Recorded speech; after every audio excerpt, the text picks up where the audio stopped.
Il existe énormément de types de jeux. Ça dépend effectivement des supports qu'on peut avoir, si on est sur une console portable, un ordinateur. Là, ce dont je vais vous parler comme catégorie de jeux, c'est 3 catégories de jeux qui peuvent induire un certain nombre de caractéristiques qui font qu'ils sont plus ou moins accrocheurs. Le premier type de jeu, ce sont ce qu'on appelle les first-person shooters ou les Doom-like, issus du jeu du même nom, Doom.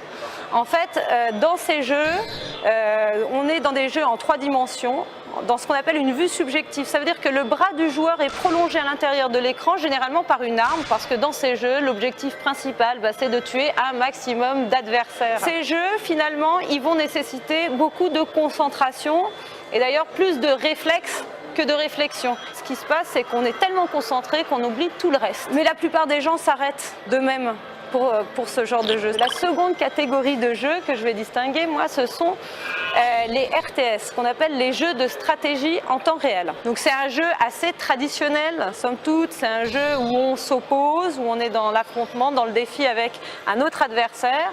Ça ressemble un petit peu aux échecs. Pour maintenir son classement mondial, si par exemple je suis dans les 10 premiers, il faut jouer tous les jours. Donc pour ce jeu, on a pu observer quelques cas pareils d'usage intensif et excessif. Surtout, une fois de plus, quand ces jeux se sont retrouvés en ligne. Le troisième type de jeu, ce sont ce qu'on appelle les MMORPG. 3 éléments très importants dans ce type de jeu qu'on peut considérer comme des propriétés addictogènes. Comme je suis dans un jeu de rôle, j'incarne un personnage, ce personnage qu'on peut appeler aussi un avatar, va me représenter, il est mon substitut à l'intérieur du jeu. Pour construire ce personnage, je vais investir beaucoup de temps généralement, ce qui fait que forcément ça va créer un attachement. Il y a une accroche très forte qui se fait entre le joueur et quelque part un peu son prolongement numérique. Le second point dans ces jeux qui est très accrocheur, c'est le type de monde dans lequel évolue l'avatar. C'est ce qu'on appelle des mondes persistants. Un monde persistant, ça veut dire que le jeu se développe sur lui-même. Ça veut dire en fait que même quand je suis absent, il peut se passer des choses à l'intérieur du jeu. Donc ces mondes, ils sont persistants, ils sont aussi permanents.